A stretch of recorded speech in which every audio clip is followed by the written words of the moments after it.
Hello, everyone who's online so far. So we've obviously got Jacob, Carmen, and me, Andrew Woolley.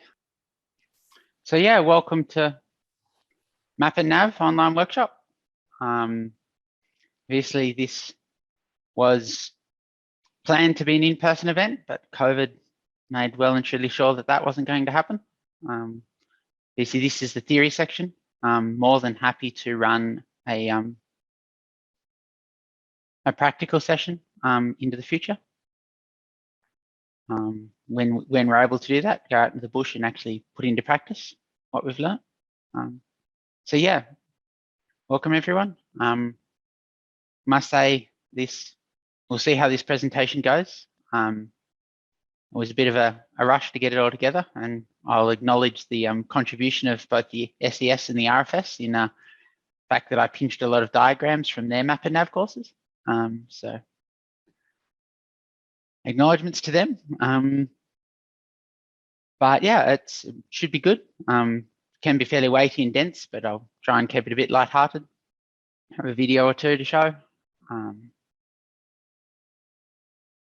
Yeah, I guess that's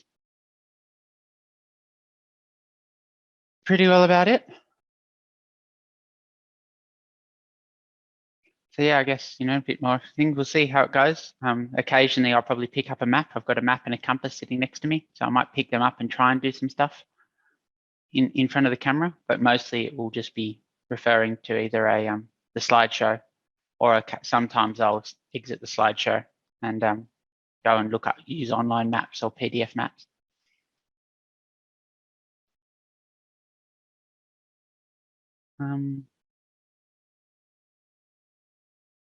We've got on to 6 past the hour, and this is being recorded, so I think that we may as well get started. So I'll put this into presentation mode. So thanks, Carmen, for the pretty picture for the introductory slide. So we'll start off really basic.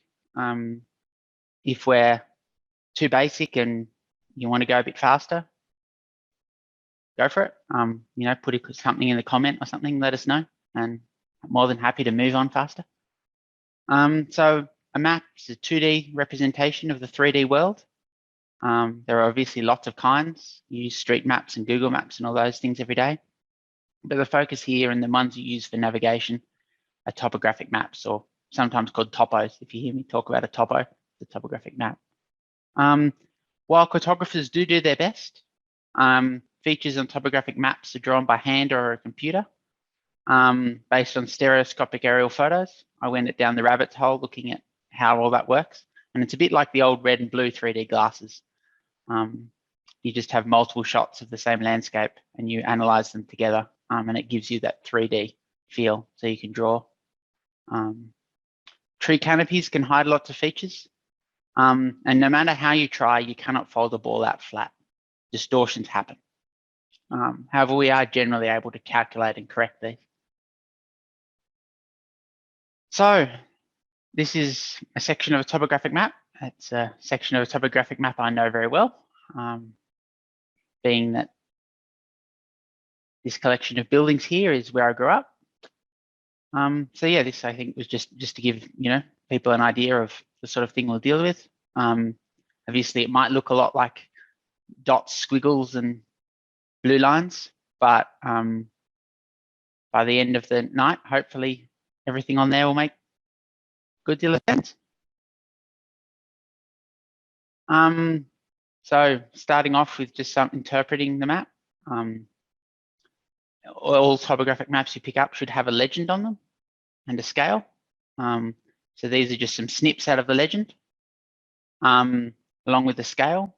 So you can see here, this map is a 1 to 25,000 map, and we'll talk in a couple of slides about the meaning of that and what other scales you can get. And you also have a 0, half kilometer, 1 kilometer, 2 kilometer distance. So you can just use a ruler to work out, the distance on a map. You also have the meanings of a whole lot of symbols. So these are different types of roads. This is a trig point or a survey landmark, a water tank, a reservoir, cattle yards, contour lines, all sorts of things that give you lots of information. You know, if you go back to here, you can see that you've got a tarred road with a dirt road, a collection of buildings, a dam, a creek, a hill, and we've got a national park boundary. There. We've got a bridge up here. It's even got a name on it. And you can see that these are properties. They've got lot numbers. Oh, I had put it afterwards. That would have been useful if I'd remembered that. So physical features of a landscape. Obviously, we're going to be talking about features, so we just thought we should run through these. You see we've got a nice hill here with a crest and a false crest, just to, you know, make you hopeful as you're walking up that you've reached the top. You've got a spur.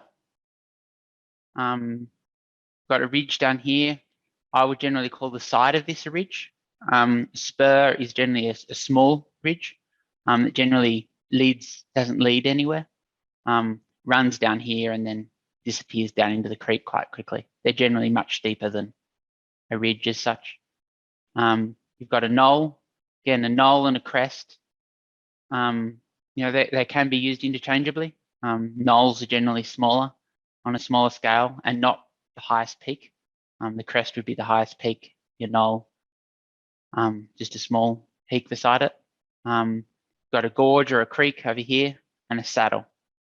And a saddle is the gap between two knolls, two peaks, and it's where the creeks start.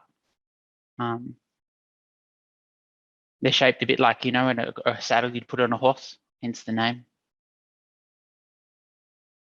So representing these features, how do you do it? The answer is contours. So you show relief, altitude change, and also the shape of the landscape using the contour lines. Contour is an imaginary line. You can't go out there and find them on the side of the hill. It'd make it a lot easier if you could sometimes, but you can't. And it joins all places of equal height. Usually that's the mean sea level for most of the maps that we'll talk about. You know, it can take a bit of skill to identify and be able to visualize things from contour lines. But after a while, you just get a knack of being able to see the map almost in 3D. So here we've got a representation.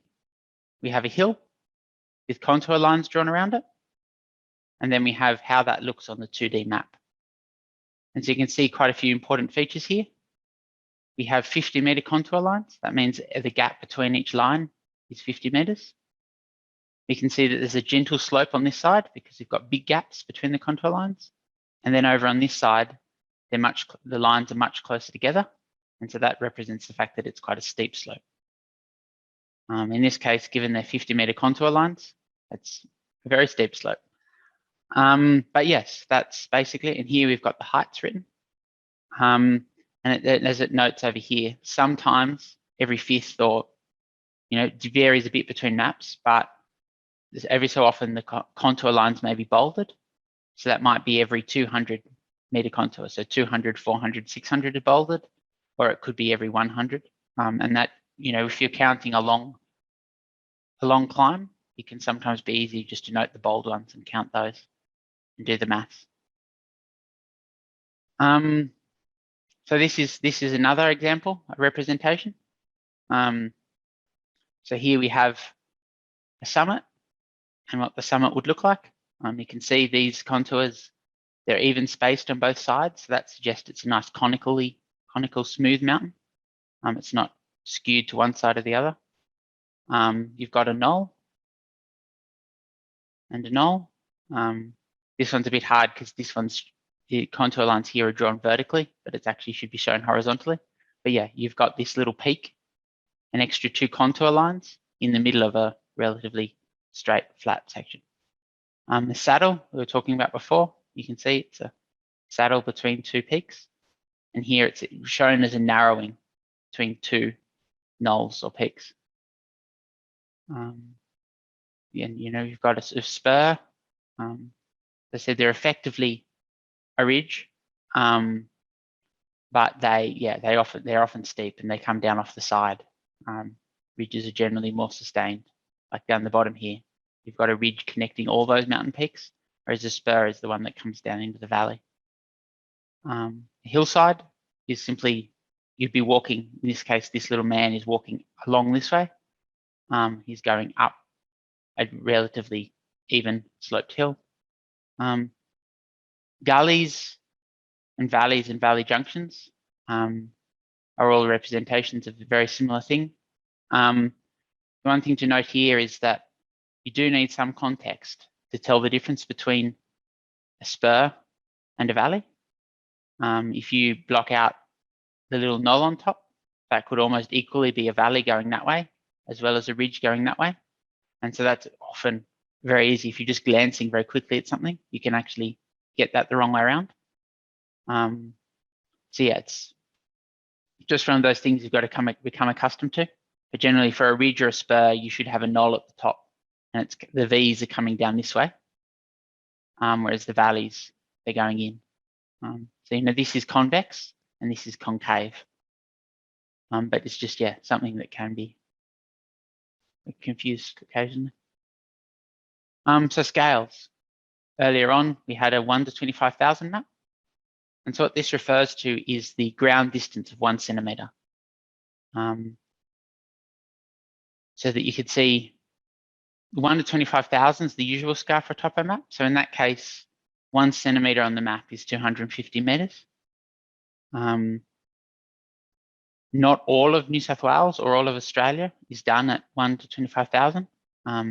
Some parts of Australia where there's less need for maps, or they're relatively featureless, are often done at 1 to 50 or even 1 to 100,000. I've got a slide later on showing you what the coverage for New South Wales is. But yes, that's, you know, it's very handy to know. You know, you look at a 1 to 100,000 map thinking it's a 1 to 25,000, and you'll be walking a lot further than you thought. So important to know. And obviously, you know, if you wanted to, you can go up to a 1 to a 10 million map, where 1 centimeter is 100 kilometers, and you're not going to see much of interest in that. And so yeah, these are some pictures of the map of Yass. So this is just to show you how that scale changes. So this is a 1 to 25,000 scale map. So one of these squares on here is a kilometer. But you can see quite a lot of detail, lots of buildings around the ovals and that sort of thing. It doesn't actually show the town, it just shows public buildings and that sort of thing. But you can see quite a lot of detail.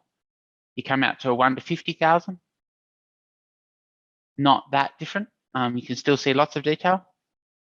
But once you hit the 1 to 100,000, you can see that suddenly you're seeing the entirety of this section of Yass. You've got the river over here.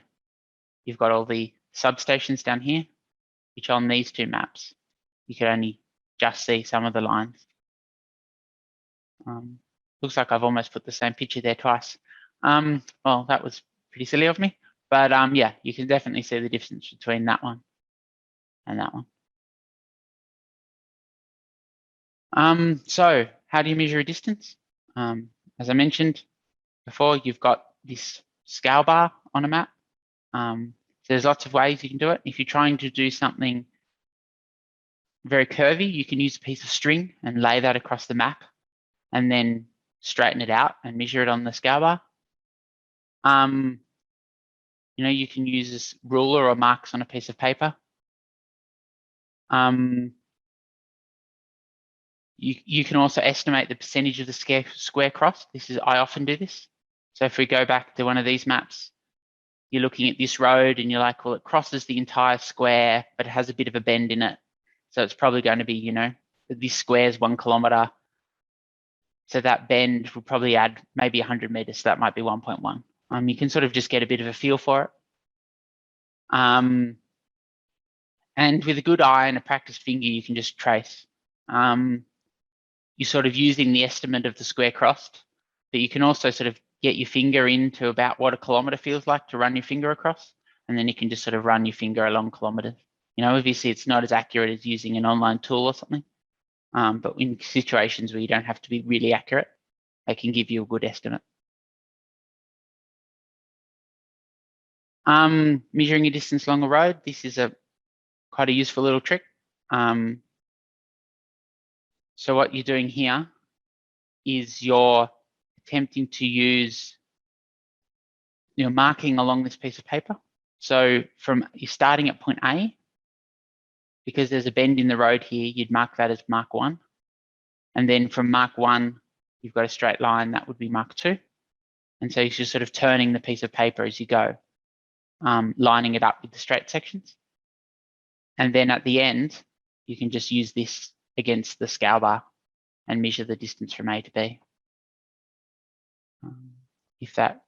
Hopefully that makes relative sense to everybody. Again, it's not a technique that I would regularly use, but if you're wanting quite an accurate measurement along a defined point, you could do it on a creek or on a road. That is one option. So relating the map to a globe. This is where the translation problems occur. As I said earlier, you can fold a flat surface into a cube, but there is no known way to fold a flat surface into a sphere. And so there's been a large number of map projections. I don't know if any of you have seen the West Wing episode, where there's the cartographers for human equality who come in and argue that the projection should change. If we want to take a bit of a break, we can go and watch that for a bit of a laugh. But basically the idea there is that the maps that we use, I might minimize this, used generally, and all the topographic maps are done using the Mercator projection. And so what this has done is kept all the angles and bearings correct, but widely distorted the sizes. And so in real life, all of these circles are actually the same size. But for the purposes of flattening the sphere, they've drawn these much larger and anything near the equator much smaller. And so you can see that Africa is much, much bigger than Greenland in real life, but in this case, it isn't. You can see over here, you've got a different projection. On this one, all the sizes are correct. You can see that all the orange dots are about the same size. But you can also notice that none of the orange dots are perfect circles. And so that they've chosen to get the sizes right, but distort all the angles. And so you wouldn't try and use this one for navigation because all your bearings would be out. So yeah, that's obviously the penalty. So how do we know where we are on the globe? I'm sure you've all heard of latitude and longitude. This is Australia. So you can see that we go from probably about 10 degrees south of the equator, all the way down to somewhere in the 40s. As you've all probably seen on a globe, most of the southern hemisphere is a lot closer to the equator. I've always, having some Canadian friends, it was really interesting to realize that Hobart is about the latitude of almost the most southern point in Canada. So Canada would start here and go south if it was in the southern hemisphere. Europe's pretty well the same. So how do we measure latitude and longitude? It's measured in degrees, minutes, and seconds traditionally. So it's sometimes more convenient to use other representations. You can use degrees, minutes, seconds, decimal degrees, or degrees and decimal minutes. So that's just converting the minutes, obviously, to a whole number of minutes plus a decimal rather than a 60th. And decimal degrees is a whole number of degrees plus a decimal fraction of those degrees. Generally for navigation in the bush, you don't use latitude and longitude because it's not fine enough granular detail. And the maps generally display very little information about it. The one time that latitude and longitude can be used is if you're dealing with aircraft, either for a rescue or if you're working, something like the RFS or the SES, where you're working with aircraft, because aircraft use lat long. So this is a snippet from a topographic map showing the lat long. So it's got lat long marked in the margins here. You can actually see that the corners of the map are around a number of latitude, longitude. And so that the grid lines drawn across the top, which are calculated under a different scheme, aren't necessarily parallel with the edge of the map. And so when I'm showing some maps later and some snippets from maps, you might notice that it looks like I've pasted the photo in on an angle, but it's actually because the lines, the grid lines as drawn on the map, aren't square with the corners of the map.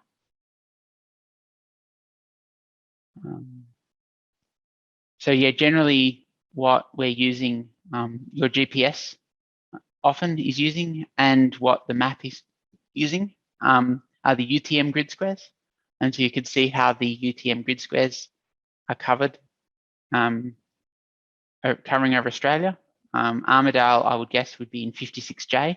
And so sometimes if you look at a GPS readout, it will say 56J and then give you your position. And so that's telling you that you're inside that square. So from there, each grid zone, so 56J, is further divided into smaller and more accurate grids. And these are the grids that you've seen on topo maps. So how do you give a reference to that point? The reference is always given from the southwest corner of a given zone. And so if we go to the next one, we've got a map here, we've got a label A. So if you're going to give a grid reference to the label A, you would say this is the southwest corner. So it is in 3186. I'll admit I sometimes struggle to remember whether I have to, which number I have to give first, but you're always going across first. So yeah, this would be 3186. But that, you know, remember, this is, if this is 25,000 to one map, that means this is a kilometer. You know, if you're looking for A, if it's A written on the ground, that's not a very useful descriptor. So what you can do is go to a 6-figure grid reference. And this manages that you've put a 10 by 10 grid, so 100 squares over that one square. And that way you could then say it's 31.7 and 86.2. Obviously, theoretically, you could go smaller and smaller squares, add in ad infinitum. And generally, if you're trying to do accurate nav and you've got a GPS and you know you're looking for that exact point, you can give an 8-figure grid reference. And so that just means that you've divided all of these squares by 10.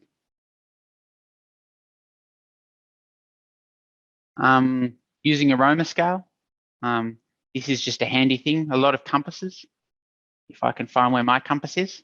I don't know if you can see, but this compass has all sorts of scales on the side, has a centimeter ruler, and has various Roma scales. And so what this allows you to do is it's just a way of breaking that up into the 10 grids for you, rather than having to rely on estimation. I generally just estimate. I look across and go, yeah, that's about halfway. And that's generally good enough. But if you're needing that bit more accuracy, you can put the Roma scale on and measure. So yeah, I guess before we go any further and get any more complicated, I'll have a look at this chat box here.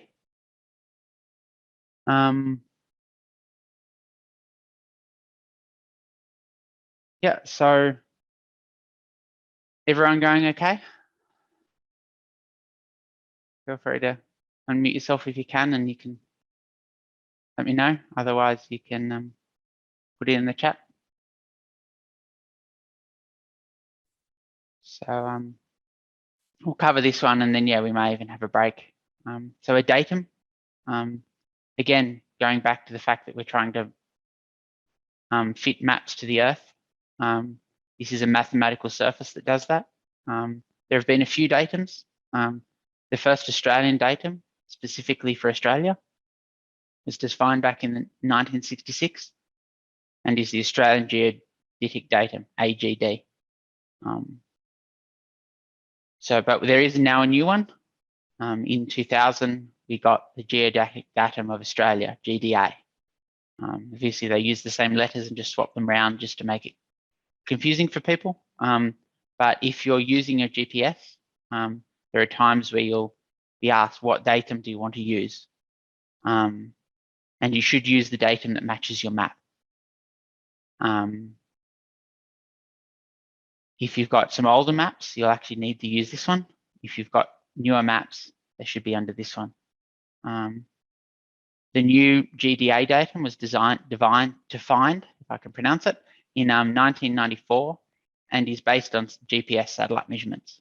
Obviously, this one well predates GPS, and so it wasn't getting to use that accuracy. The world datum, which is WGS84, basically lines up with GDA. So in your GPS, if you're trying to set the correct datum, either of these would generally work. And as I said, it can be a trap with old maps because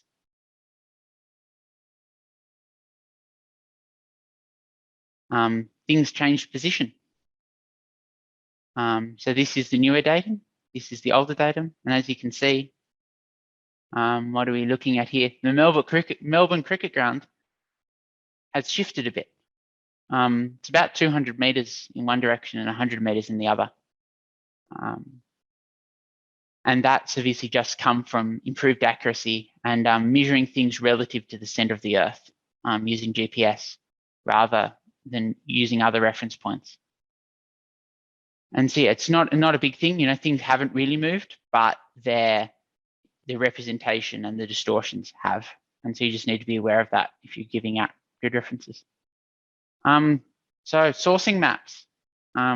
This is the index of topographic maps for New South Wales. As you can see, along the east coast, where not only are there lots of people, but there's lots of interesting features and escarpments. We've generally got 1 to 25,000 maps. Armidale's well and truly in the 1 to 25,000 coverage up here. Then a bit further west where things are starting to get flat and there's a bit fewer people. They're generally 1 to 50,000. A couple of spots here where they've done the extra detail. And then once you get way out west, you're generally looking at 1 to 100,000 maps. So these are all topographic maps that you should be able to purchase. I do note that they're no longer published by the New South Wales government. They've been sold off into a private corporation. And so it may be harder. When I was looking for maps for my big walk, it was during this crossover period and it was actually really hard to get access to maps. So 6 maps demo. I'll have a go at amending the sharing.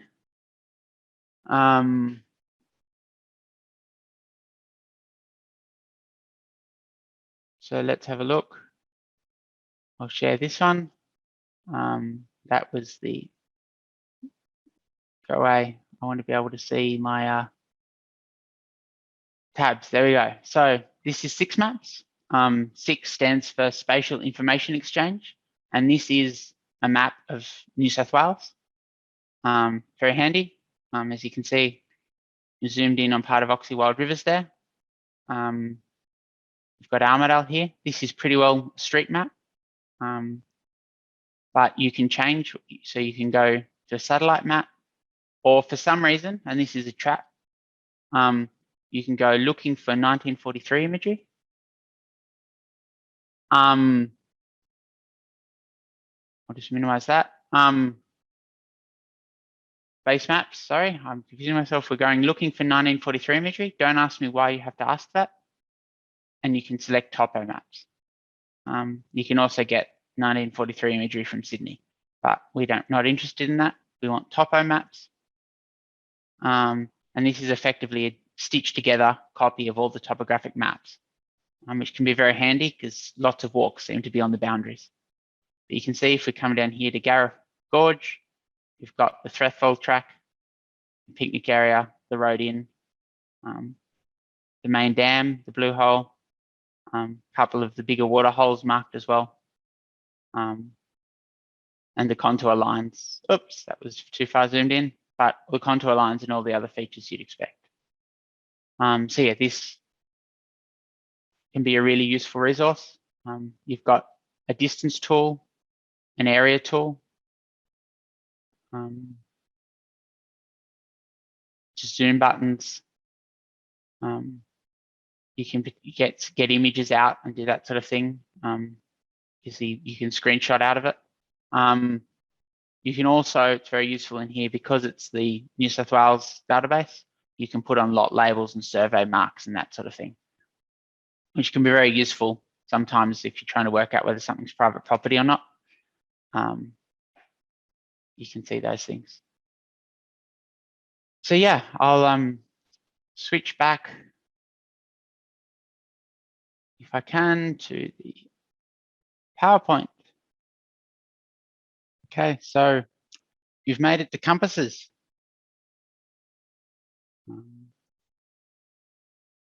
So what is a compass?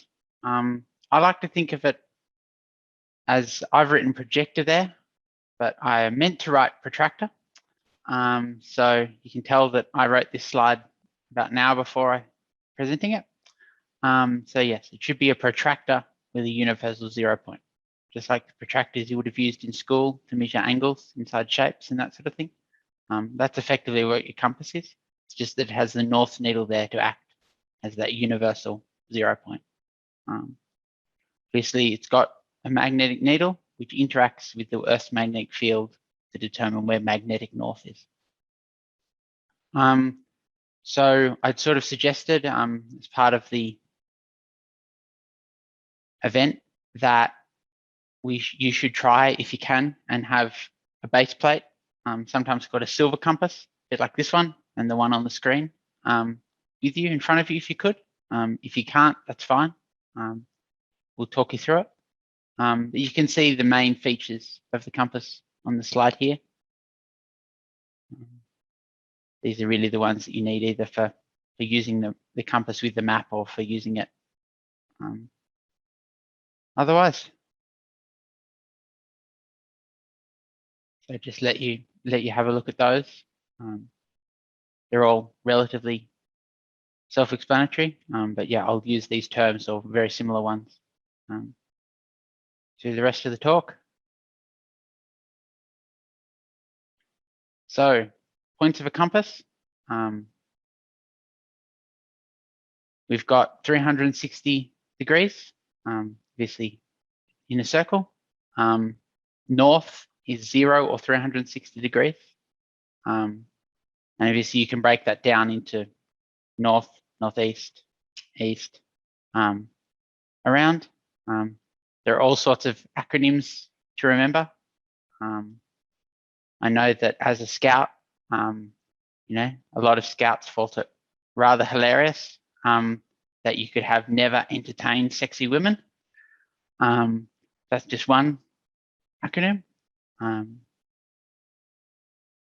Yes, you know, it's good to know the key points off by heart over time, and you just get to learn, you know, northeast and east, etc. around the compass, 180, 270, just so that when someone calls out a bearing, you have a rough idea of where you should be on the compass.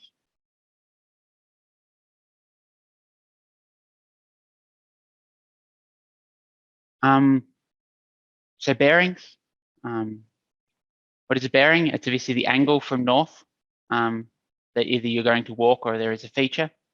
You always measure it clockwise. So this one would be 225. This one's 30. Obviously north is pointing up. As a convention, all maps and representations of compass, north is up. Oops, let's get through a couple there. But of course, nothing's as easy as it sounds. In map reading and using a compass, there are 3 norths. It's true north, grid north, and magnetic north. True north is if you picture a globe, that's where the top and bottom pins in the globe go. The ones that would then spin the globe on, that would be true north. Grid north is north, the top of the map, distorted away from true north because we've flattened the Earth. And magnetic north and true north don't line up because the magnetic field and the spinning iron core in the Earth don't necessarily point to the top of the planet. I mean, someone argued that in space there's no top of the planet, but they don't line up with where we think of true north as being. So you do have these differences. And most maps will have a diagram like this on it. This shows you've got true north, grid north, and magnetic north in an easterly variation. The eastern parts of Australia have this. Some parts of Western Australia are actually the opposite way around. Now it's a bit confusing, and I confused myself for a little bit when I was making this presentation, I must admit. This is generally what your guide should be to setting your magnetic and your grid north. And we'll talk about that later when you're taking a bearing from a map and converting it to the magnetic bearing that you're looking at on your compass. But you don't necessarily set your compass up to look like this diagram. It can actually be quite misleading, but it's still a good representation. And when we get to converting from grid to magnetic bearings, I'll tell you how to work that out. So taking grid bearing, we can see that we've got our base place compass here, and we've got a section of a topographic map. And we're trying to get the bearing from A to point B, which would be along this track here. So what we've done, in this stage, you don't actually need to worry about where the magnetic needle is pointing. You're just using the map purely, the compass, sorry, as purely as a protractor on the map. So you're lining in the edge. You can use the edge of your compass, or if your compass has some other lines, straight lines going forward, you can use them as well. And then you turn the dial. So your compass, if you have one, I can hold this one up, should have a dial that spins. And what you're doing is you're lining these lines here up with the lines on the map. So these lines here and these lines here should be parallel. You can move this compass around on the map such that you can get these lines closer to either one of these lines to make it parallel, if that makes sense. Obviously, you've got to keep the edge on here, but you can slide it back and forth along that edge. And then you're reading out the reading. So this will be north on the map. It'll be north on your protractor. And you can read the angle you are away from grid north. So the grid bearing here. Generally here, you've got a little line that crosses the rotatable housing or just in front of it, like that. And so you're reading between these lines and the north marked on the back and the index line there. Again, I'd love to be doing this in real life, and we could have maps spread on the table and we could each have a go, and it would be wonderful. But alas, for COVID. So that's basically how you're taking the grid bearing. You can take the bearing of a road. You could be pointing it at a mountain over here. The concept is the same. You're just using the compass as a protractor to try and get the bearing. So what do you use a grid bearing for? obviously to bring them to the real life, you have to convert them to a magnetic bearing. And then you can use them for triangulation. You can often use them for identifying the correct ridge or identifying the correct creek fork. And I've got a note here that I should show you a map. So I'll have a go at changing what I'm presenting.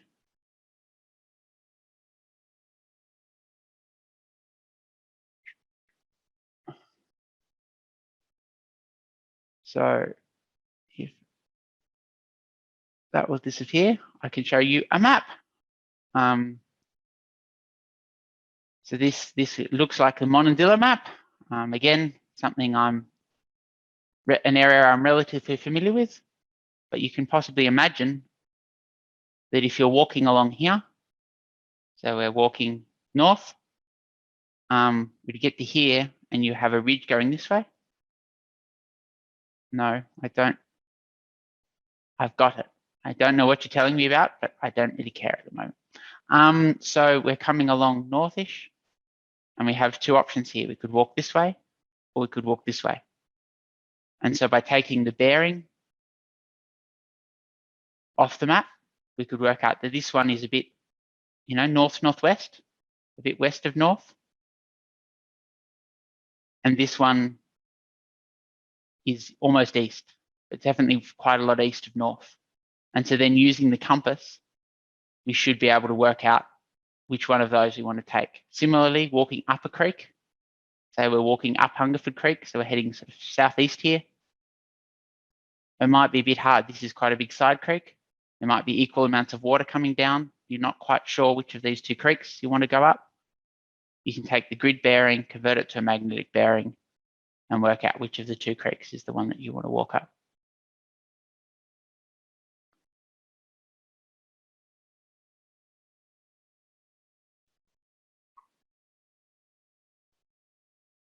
So that's basically the system.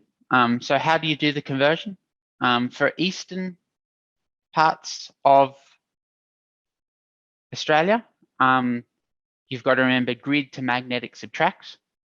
Again, there's obviously several anagrams you can use for that. Grandma's socks is the one that I was taught. I've heard ruder ones, but yes, you can anything that will stick in your head. But basically, your grid bearing, you need to subtract to get to your magnetic bearing. But going back to here, this angle will tell you how much you need to subtract. And so in easterly variation, if you have a grid bearing of due north, and under this grid magnetic angle, your magnetic bearing would actually be a bit west of north. It would be, I should be able to do the maths in my head, be about 346. So hoping that makes sense to everyone, because that's really the key, being able to take the grid bearing off the map, convert it to the magnetic bearing to allow for the distortion of flattening everything, and then we can use it. Back bearing, this diagram, I almost didn't throw it in just because it seems to overcomplicate things. Basically, the back bearing is your bearing minus 180 or plus 180. So that it would be the bearing that if you turned around and walked backwards, what you'd be following. And that can be quite useful for doing some map and nav stuff later. I'll just have a look at the chat and see. Okay, no worries, Carmen.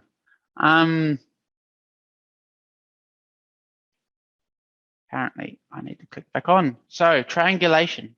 Don't know those of you that are familiar with this, but the idea of triangulation is that you can find your location. With 3 recognizable features on a map, you should be able to find your location even if you don't have a clue where you are. If you've got a rough idea of where you are, you can use one or two other points. So what you're needing to do is look at a map and find your recognizable features. Okay, I've got a really big mountain to my north. Look at the map. Okay, yep, that'll be that mountain. Might be a big rock sticking up, a creek junction, anything like that. So you need to locate them in the map, on the map, and in real life. And then what you're going to do is you're going to take bearings using a compass. So you're going to get the magnetic bearings to the features. And then you're going to convert them to grid. So you would be going, you remember I shared earlier, that with grid to magnetic, you subtract. So if you're going from magnetic to grid, you have to add. So it's, most of the areas around here, it's about 11, 12 degrees that you're adding. And then you can use that to draw lines on the map. So just like we identified at a bearing, you can draw those lines and they'll intersect. And that intersection point is your location. I've got a diagram of it next. But if you're interested, this is how a GPS works. That's why you always need to have 3 GPS satellites, and more is better. The GPS knows how long it takes a signal to get from you to the satellite, and therefore it knows how far you are from the satellite. And therefore, if you've got 3 GPS satellites and you know how far you are away from them all, there's an intersecting lines and a dot for you. So this is basically the diagram of it at work. You've got a bearings from A to A, B, and C. You've drawn lines back. Obviously, sometimes you're going to get perfect overlap. If there's a bit of error, and it's very easy to happen, nobody's perfect, you'll end up with this triangle. And you're somewhere in that triangle because you've been able to take the bearing to each of them. So that's triangulation. Very useful tool, particularly you're walking down a ridge. And if we go back to a map again,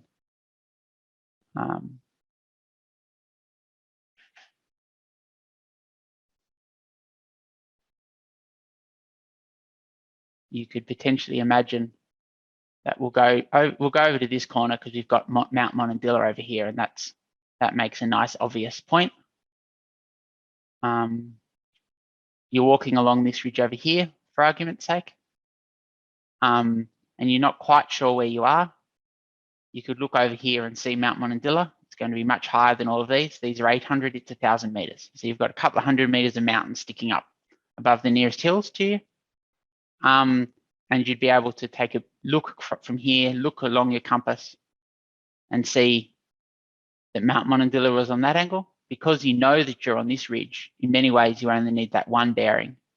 Because if you're there, you're there. If you were down here, obviously the bearing would be quite different. So yeah, the more points you can have, the better. But if you have a rough idea where you are and you just want to say, check your progress, you can often do that triangulation or the bearing just off one point, because this ridge is effectively acting as the second line that you can intersect.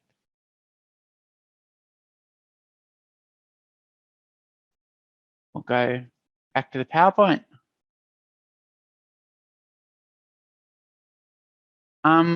So yeah, I guess that's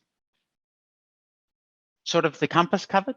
The next bit of the presentation was going to be a bit about route planning, and how you can use what we've covered to plan a walk, and then to execute the walk. This can often be the hardest part, especially if you don't have any knowledge of the country. Are gullies or ridges easy to walk? In some cases, the gullies are beautiful and the ridges are horrible. In some cases, it's the other way around. Obviously, that relates partially to the type of vegetation. And is there a difference between the northern and the southern slopes? Often the northern slopes are much more open because it's the sunny side, it's the dry side, and so there aren't the density of plants that you get on the southern slopes. Generally, you don't want to go in a straight line. You know, it's often the first instinct that must be the shortest way. And while this is the shortest way as the crow flies, it's very often the hardest. Obviously, you're going up and down over gullies, around things, through the thickest vegetation. Often ridges can be much easier for navigation as you have an overall view. In a creek, you have big walls and hills either side of you. It's very hard to see where you are in relation to anything else. Triangulation becomes a lot harder, and all you're doing is walking. You know, in really steep country, you sometimes can't even see the sun, so you're not really sure whether, other than your compass, not sure whether you're walking north, south, east, or west. So yeah, ridges are generally that easier. You can find a cliff, you can look out, match the map to the view in front of you.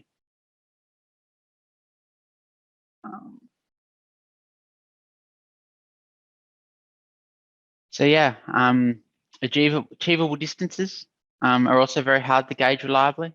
There are some rules of thumb out there you'll see. I haven't included any here. I don't generally use them, but there are some that will say, you know, you generally walk about this, you know, 5 to 6 k an hour along a flat track. If you remove the track, you should add this many kilometers, reduce your speed by this many kilometers an hour. If you add this sort of gradient, you should reduce your speed by this many kilometers an hour. Really, the only way is to know your own body, and generally to try and put some allowance in. If you're going into country you don't know, if you treat it as though it's going to be thick bush and it's really nice open bush, well, you're going to get there sooner, which is better than not getting there until late into the night because you assumed it would be open. Obviously, if you're doing a multi-day walk, campsites and water are important. For camping, generally saddles and creek junctions are the most likely to be the reliably open. Obviously, there's always exceptions to the rule, but if I'm planning a long multi-day walk, I'll generally sort of be targeting getting to a saddle or getting to a creek junction as somewhere to camp. And the sides of ridges and ecotones, which are where you're transitioning from one sort of environment to another. Say you're going between a gully and a ridge, are generally the thickest veggies, because that's where you've sort of got the in-between vegetation, and you can have lots of layers and that sort of thing. So just things to keep in mind. Handrails, catch features, and other terms. So these, you know, I was doing this as a navigator long before I learned the terms. The terms aren't the important thing. The important thing is that you can use them. Handrails, relatively self-explanatory. They're features that you follow. Whether that be a creek, a ridge, a fault line even sometimes will show up on a map and you can see it on the ground. It's relatively easy. Catch feature is also a really important thing. They're recognizable, just like this spelling mistake, and they tell you you've gone too far, or that you're at the point you want to be. So maybe you're walking along a creek and you know that if you come around a hairpin bend and you suddenly go north rather than south, you've gone too far. What you were looking for was just back a bit. It could be a cliff, it could be a creek crossing, it could be a bend in a ridge as well. And they're really valuable because it can be very easy just to walk past something. To have that really recognizable feature is good. You can also use what's called aiming off. That's where you navigate to a recognizable point and then you try and you walk from there. So you might have a recognizable point in the handrail and you know that you can hit that. And then what you're actually aiming for is 300 meters downstream from there. So rather than trying to navigate exactly to that point, it might be too steep, it might be hard, or it's just going to be difficult to know when you get there. But if you can aim for that recognizable point and then have a handrail down to what you're aiming for, it can be easier. Walking on a bearing. You see lots of people, the first time they try and walk on a bearing, they hold the compass in front of their nose and try and follow the needle. Invariably that shakes it, moves around. It's very hard to do. What you want to do is you want to stand there and go, I want to walk in a certain direction. You're going to look along the compass, sight along it, and pick a distinctive object. Might be that half-broken tree, that rock. And then you're going to put the compass away, and you're going to walk to that object. And then you're going to take another bearing, back out. And obviously, how far you can walk depends. I've been in really thick bush where your thing you're sighting to is 8 meters away, and you do it every 8 meters. Other times you can look down there and go, oh, that thing 300 meters away, and walk to that. Relatively simple, but yeah, it's key that you don't just try and hold the compass in front of your nose and follow it, as tempting as it can be. So yeah, I just thought, you know, most of this was focused on maps and compasses, but we should throw in a few things for GPS. They're an incredibly useful tool, but they can run out of batteries, they can get wet.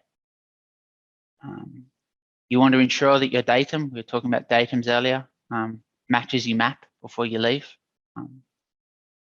It's really important, otherwise you can not be correct. Or if you've got a map that doesn't have lat long on it and it's giving it to you in lat long, you may as well not have it. They are really good for checking you are where you think you are. Other than triangulation, it's the one weakness of a map and compass is that it's very easy to go, oh yeah, I've crossed 3 creeks and I've gone over 2 hills, so I must be there. But if the map maker, you know, looking at the aerial photo, didn't notice one of those creeks and you've miscounted, it's really easy to be in the wrong spot. So yeah, I really like to use GPSs mainly just as a checking you are where you think you are, especially where you've got critical decision points. If you're walking down this ridge for a couple of kilometers and then at a certain point, you've got to turn left. If you think you get there and you think, I think I'm at where I should turn left, pull out the GPS, go, okay, yep, the grid reference it's given me, yep, I'm exactly where I think I am, I can turn left, or whoops, I need to walk through the next hill before I can turn left. So that's good. Obviously, don't trust your GPS completely, but it is probably more right than you. And for those people that are, you know, you've all heard horror stories about, you know, people in cars particularly with blind faith in a GPS. The GPS cannot see what's in front of you. If it's telling you to go over a ginormous cliff, don't. Unless you've got a rope and that's what you came here for. But yeah, you know, use your common sense in line, but it can be a very, very useful tool. And so yeah, I also thrown these in. I think the pictures got a bit scrambled, but we've got just some phone mapping apps. I haven't used either of these two personally. One I've used on the next slide, but you've got Gaia GPS and you've got Oryx Maps. These are pinched from some SES slides, but apparently your Oryx Maps got a large learning curve, but is quite powerful. Gaia GPS is relatively straightforward. I've used Avenza Maps. It's free to download. You can get subscription, or you may need to pay for maps, individual maps that you download. But the app itself is fairly straightforward. Very easy to learn, and you can just use it as like a paper map. You can just see it, move around, scroll. See, obviously, you know, it's much harder to use a compass in line with these online maps. I have tried to, but yeah, it's going to your phone GPS should show you where you are on all these, and so you obviously you know where you are at all times. And here are some other options. Again, I have no experience with any of those. So I think you'll be pleased to know this is either the last or the second last slide. Just some improvised navigation techniques. I don't know how many of you know how to find south using the Southern Cross. But obviously this is why the Southern Cross was such an important constellation and why it's on our flag and many others, is that it's the only way in the Southern Hemisphere using the stars to find south. The North Pole is, the North Hemisphere is lucky. They've got a northern star which sits right on the North Celestial Pole. We don't have any such star. As you can see here, you take the Southern Cross and you take the long axis of the cross and you draw a line through it, and a line that bisects the pointers perpendicularly. And where they intersect, that's the South Celestial Pole. And you can drop down to the horizon, and that's south. If you've ever seen time-lapse photos of stars and they've draw circles in the sky, the South Celestial Pole is the point at which they draw all the circles around. I won't go into it here, but you can actually use the fact that the Southern Cross rotates around the South Celestial Pole as a way to tell the time at night. It's not especially accurate, but it does work. Also, if you're still carrying an analog watch, you can use that. As long as your watch is set to non-daylight savings time, you can use 12 at the sun. This will be your hour hand. So this clock will be reading 3 o'clock, and north is going to be halfway in between the two. Not perfectly accurate, but pretty good.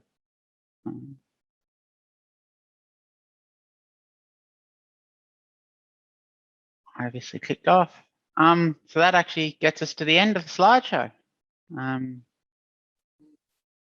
Okay, well, have a great evening, everyone, and stay safe.